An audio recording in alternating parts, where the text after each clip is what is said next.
This isn't just a story, it's a warning, a heartbreak, and a miracle all in one. A blind girl who trusted the wrong person. A so-called friend who sold her for money. And a man who risked everything to bring justice. What you're about to hear is a true African tale filled with pain, betrayal, and healing. So sit back, relax, and let the story unfold. Now let me take you into the world of Amaka, a blind girl who never saw the betrayal coming. Amaka was a blind girl, and everyone in her community hated and rejected her. She had endured so much suffering for someone of her age. She lost her sight to a rare disease when she was a kid. After her parents died in a car accident, her greedy uncle, Namdi, took her family's properties and left her alone. She was always hungry and lonely, so one day she decided to visit her uncle for help. She was already familiar with most roads, so she stepped out walking slowly with her stick. On the way, she met a girl named Oluchi. She saw Amaka struggling and she came to her.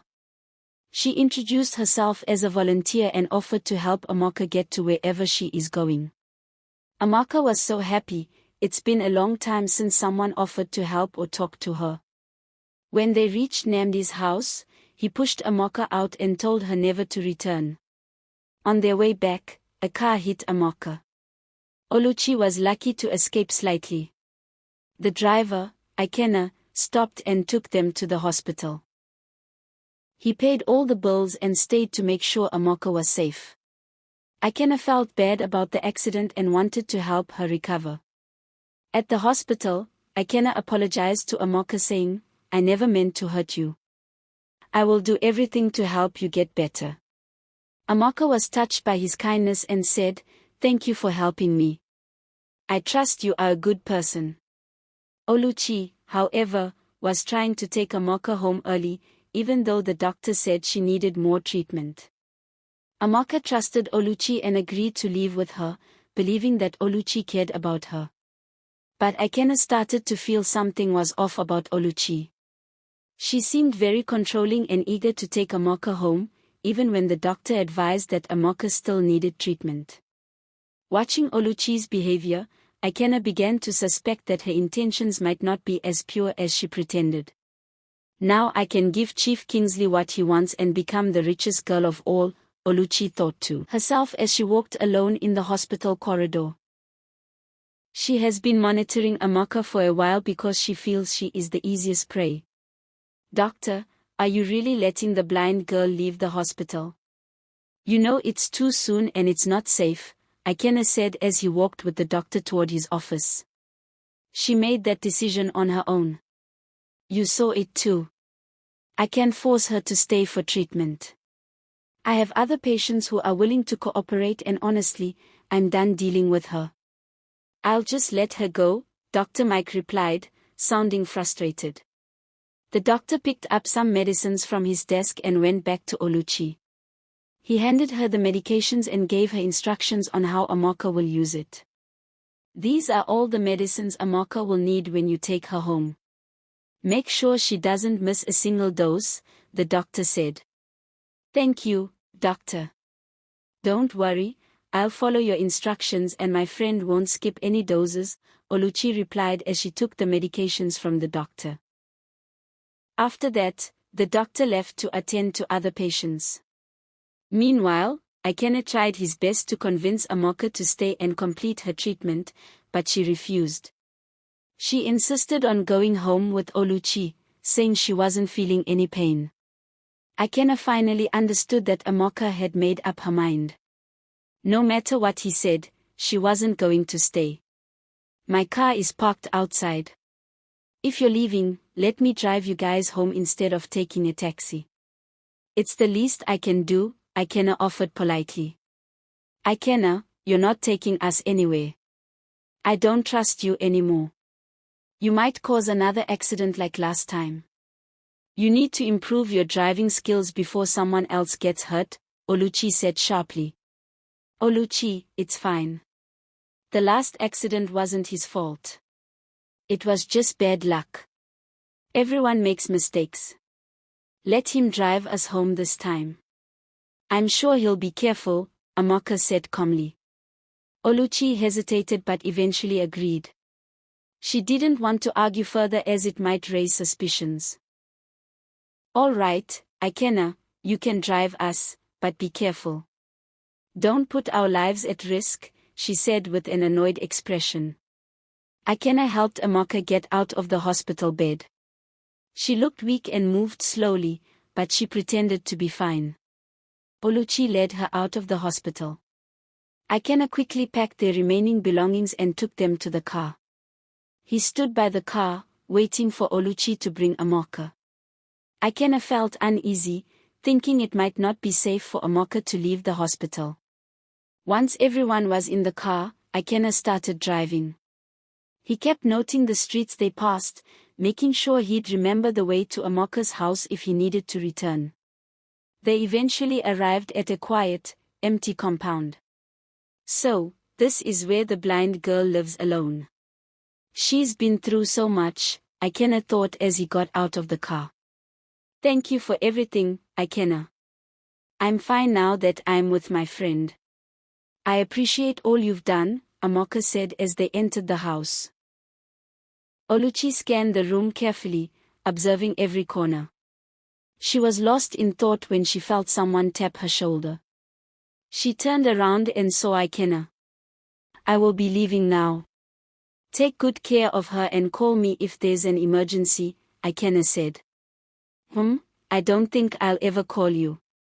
I can take care of my friend myself, Oluchi replied coldly. I don't know why you think I'm a bad person. I just want the best for her, Ikenna said softly. After that, Ikenna left and drove home. He met his mother, Mrs. Cole, at the entrance. She was furious because it was late already. After begging his mum, he explained what happened to him. I dropped them off, but Oluchi is still upset with me. I don't understand why, Ikenna said. My son, that Oluchi is hiding something. I don't trust her, Mrs. Cole replied. Mom, I think you're right. Amaka shouldn't be with someone like her. I feel like she's planning something, but I can't figure out what, Ikenna said. Whatever it is not your problem. Stay out of it, Mrs. Cole warned. All right, Mom, Ikenna said as he walked upstairs. But in his mind he thought, I need to keep an eye on Amaka. Back at Amaka's house, Oluchi said, Amaka, you should take a bath. I'll fetch some water for you. Just sit and relax. Oluchi, I don't know what I'd do without you. Thank you for everything, Amaka said with a smile. I'm always here for you, Oluchi replied as she went outside with a bucket. Once outside, Oluchi made sure no one was around. She took out her phone and called Chief Kingsley. Hello, Chief, she said. Oluchi, what's the update? Chief Kingsley asked. The target is completely under my control. Everything is going as planned, Oluchi replied confidently. Good job. I'll be expecting the package, Chief Kingsley said. Oluchi ended the call. She grabbed the bucket of water and returned inside the house. Amaka. I'm so sorry I took so long to bring the water. I had to fix the tap because it wasn't working properly. Oluchi lied with ease. She carried the water to the bathroom and then came back to Amaka. All right, my dear friend, everything is ready now. Let me help you freshen up, Oluchi said with a reassuring tone. After the shower, Amaka felt refreshed and rested on the couch. Oluchi, on the other hand, headed to the kitchen to prepare some food. The kitchen was covered in layers of dust since it hadn't been used for a long time, especially after the tragic passing of Amaka's parents. Oluchi cleaned the kitchen thoroughly before beginning to cook. As she prepared the food, her mind was racing. How will I take Amaka out of this town without anyone noticing? I need to deliver her to Chief Kingsley as soon as possible, she thought. She quickly prepared boiled yam, which she had purchased while they were on their way home earlier. Once the food was ready, Oluchi pulled out a small packet from her clothes. It contained a strange substance, which she sprinkled over Amaka's plate of food. Smiling wickedly, she whispered to herself, "Sweet dreams, blind one." Oluchi carried the food to Amaka with a cheerful voice, saying, "Hey, guess what? The food is ready. I made a delicious boiled yam for you. Come on, have a taste." Amaka had no idea about the substance in the food. She happily ate it, enjoying the first proper meal she had in a long time. However, not long after eating, Amaka started to feel uneasy. She struggled to sit upright. "Oluchi, something doesn't feel right. I think I'm getting very sleepy," she said, trailing off mid-sentence and fell asleep on the couch. "Perfect timing," Oluchi exclaimed. She started thinking of how to get Amaka to Chief Kingsley. "Should I call my friend to assist me?" she asked herself. As she was thinking of what to do next, there was a knock at the door. Quickly, Oluchi rushed to cover Amaka with a blanket, making her look as though she was peacefully asleep. She composed herself and went to answer the door. Standing there was Ikenna. "Ikenna, what are you doing here? You were just here a few hours ago. Why are you back?" Oluchi asked, irritation clear in her voice.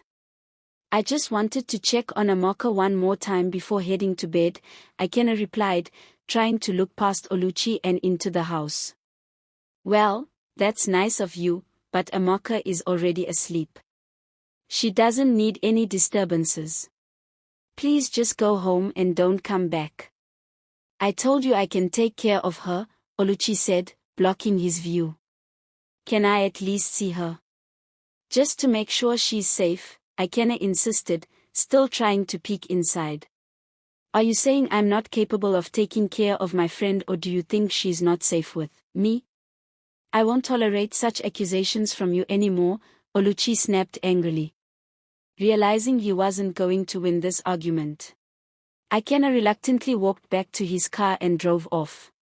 Watching him leave, Oluchi muttered under her breath, "That man is becoming a real problem. If he keeps interfering, I may have to get rid of him. I won't let anyone ruin my plans." She slammed the door shut and went back in. She began pacing the room, thinking, "How will I get Amaka out of this town without anyone noticing?"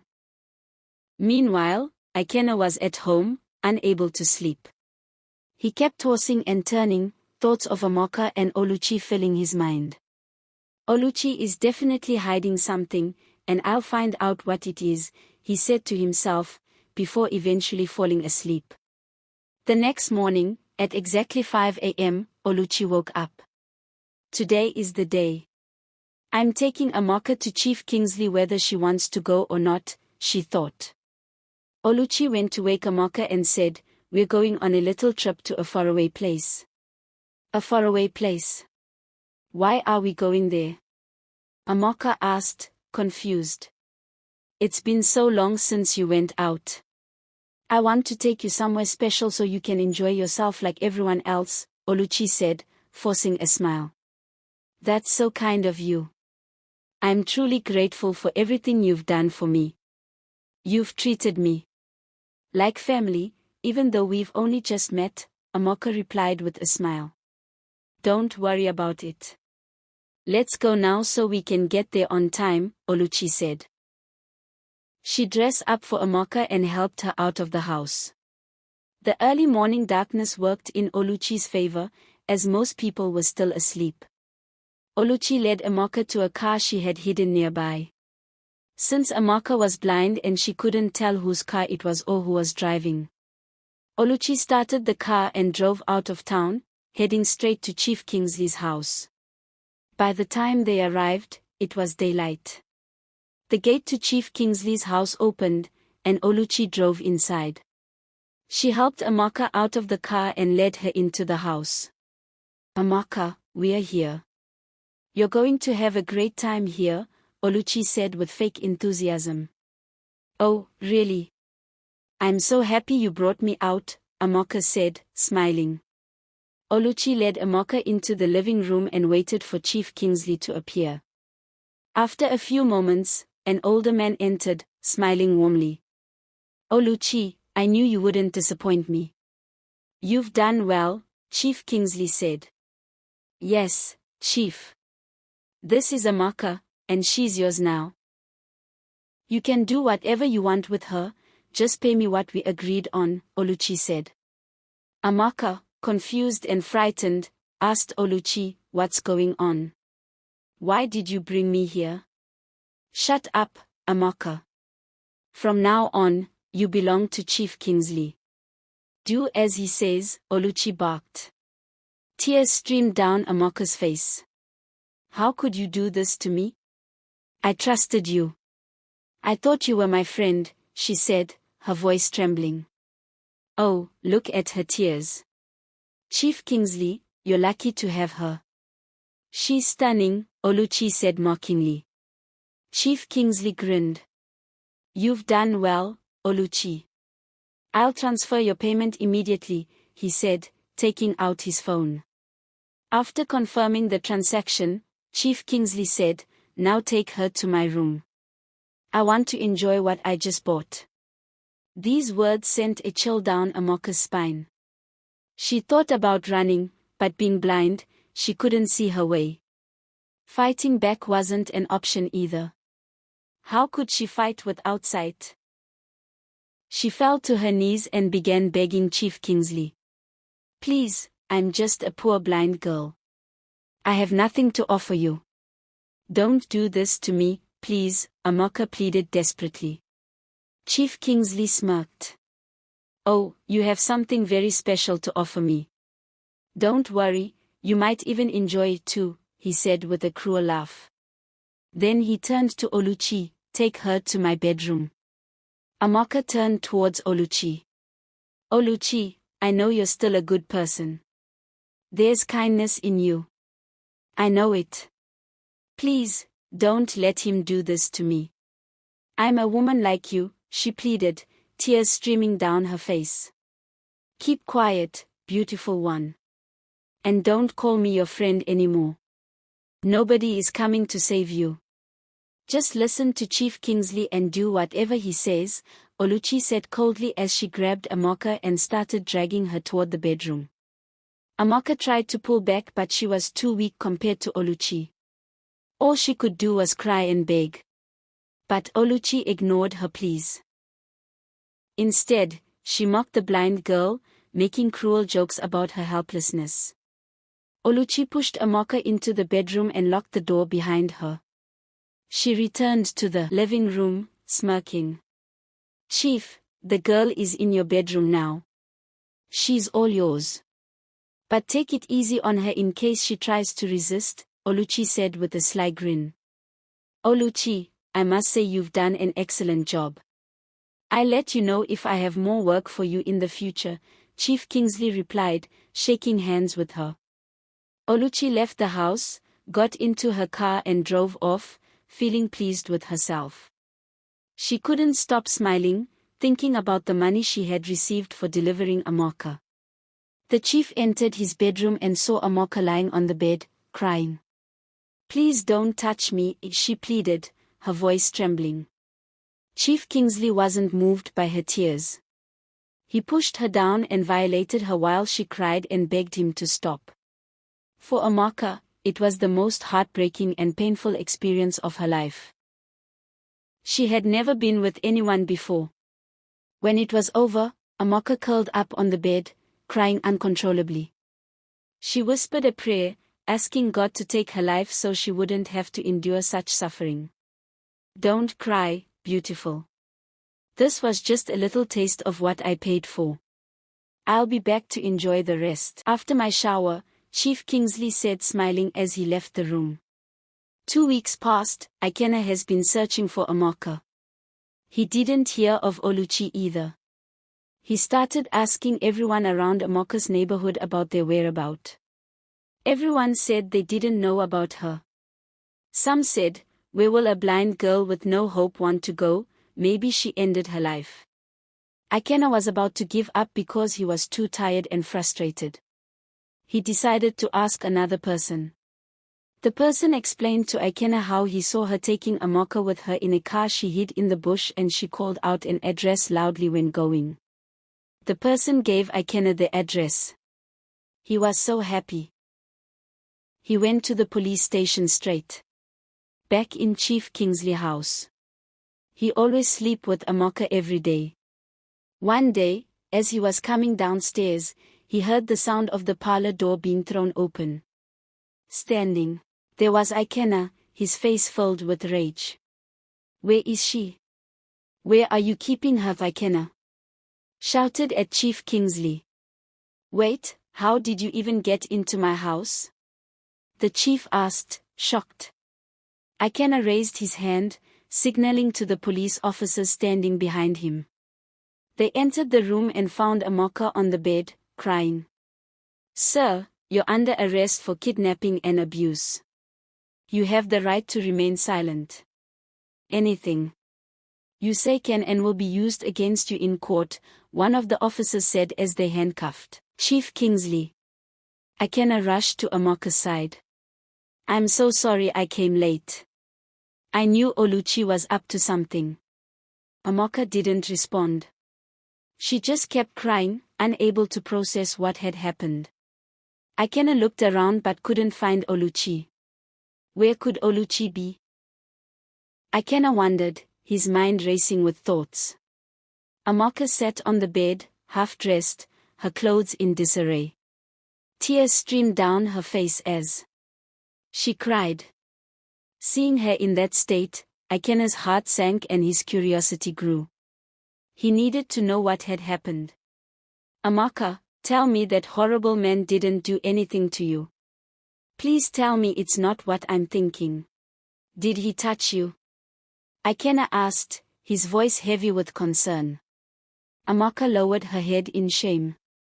The thought of explaining what had happened filled her with despair. She could hardly believe it herself. "Yes, Ikenna, yes, he did. I always tried my best to stop him, but I'm powerless without my sight. He forced himself on me," Amaka admitted, her voice trembling. Ikenna clenched his fist as anger burned through him. Without another word, he stormed into the parlor, where the police were preparing to take Chief Kingsley away. "Before you take this shameless man, I have a few questions for him," Ikenna said, his voice shaking with rage. He turned to Chief Kingsley. "What was her crime? What has an innocent blind girl done to you? Why did you target her when there are so many other women in the town?" Ikenna demanded. Chief Kingsley smirked and replied coldly. "Young man, I don't owe you any answers. This is just how I live my life. I prefer blind women because they are more loyal and humble than the others." Furious, Ikenna slapped Chief Kingsley hard across the face and grabbed him by his shirt. "You're a monster in human skin. Who knows how many girls' lives you've ruined? You'll never come out of prison again to harm anyone else," Ikenna shouted. "You're just a naive kid. I'll be out of that prison before you even realize it," Chief Kingsley said smugly. Ikenna added, "And as for that accomplice of yours, Oluchi, I know you won't tell us where she's hiding, but I'll find her." Laughing, Chief Kingsley replied, "Of course I won't tell you. I still need her for more jobs." "Enough," a police officer interrupted. He grabbed Chief Kingsley and dragged him outside. The police van, along with some officers, was waiting outside. They secured Chief Kingsley and drove him to the station for questioning and further action. Ikenna returned to the bedroom and gently helped Amaka up. She was in visible pain and could barely walk. Ikenna carried her to his car and drove her to the nearest hospital. The doctor conducted a thorough checkup and reassured Ikenna that Amaka would recover, but it would take time. "What she experienced is beyond ordinary. It's traumatic," the doctor explained. Amaka stayed in the hospital for 1 week, with Ikenna by her side the entire time. He refused to leave until she was well enough to leave. 2 days later, the doctor discharged her, declaring her strong enough to go home. Ikenna settled the hospital bills and helped Amaka into his car. While driving, Ikenna's phone rang. It was the officer handling the Chief Kingsley's case. "Hello, officer," Ikenna answered. "Hello, Mr. Ikenna. We've been interrogating the chief, but he's refusing to give any information about Oluchi. He's very stubborn, but we're working hard to get him to talk before taking him to court," the officer reported. "Please don't stop. Make sure he talks. We need Oluchi to face justice for what she's done," Ikenna urged before ending the call. Ikenna soon arrived at his house. He parked the car and helped Amaka out. He decided against taking her back to her own house, as it was unsafe and there would be no one to care for her. As he entered the house, his mother, Mrs. Cole, was sitting on the couch. She stood up, visibly upset. "Ikenna, oh my God, where have you been for the past 1 week? I called you so many times, but you didn't answer," she said angrily. "Mom, I'm sorry. It's a long story. Amaka was in serious trouble and I had to save her. I didn't mean to worry you," Ikenna explained. Mrs. Cole grabbed his arm and pulled him to a corner. "Are you out of your mind, Ikenna? Why would you bring that blind girl into this house? I told you to stay away from her," she hissed. "Mom, she needs help. Oluchi betrayed her and she isn't well. There's so much you don't know. Amaka has to stay with us," Ikenna said firmly. "Over my dead body. I won't let a blind, cursed woman stay under my roof." "No way," Mrs. Cole shouted. Ikenna refused to let her go, but Mrs. Cole kicked them both out. He rented a small room. He took care of her. Fed her. Bathed her. Cleaned her wounds. Amaka slowly recovered. She smiled again. One day, while Amaka and Ikenna were sitting together, she thanked him so much for everything Ikenna had done for her. Ikenna held her hand and promised to always stand by her. He asked Amaka to ask for anything she wanted, and Amaka said, "I want to run a foundation for abused women and girls." Ikenna said he will do that for her. 2 years later, Amaka regained partial sight after surgery, thanks to a donation from an NGO that had seen their story online. One day, Ikenna told her, "I love you. I've always loved you." Amaka cried. "I don't deserve you." But he held her hand. "Yes, you do." They eventually got married. As for Oluchi, she was caught 6 months later. Living in another town. Trying to trap another girl. She was sentenced to prison. Chief Kingsley died in jail. Amaka and Ikenna now run the foundation for abused women and girls. They called it the Hope House. If you enjoyed this story, give this video a like, comment, share it with a loved one, and subscribe for more timeless tales. Until next time, stay curious, stay connected.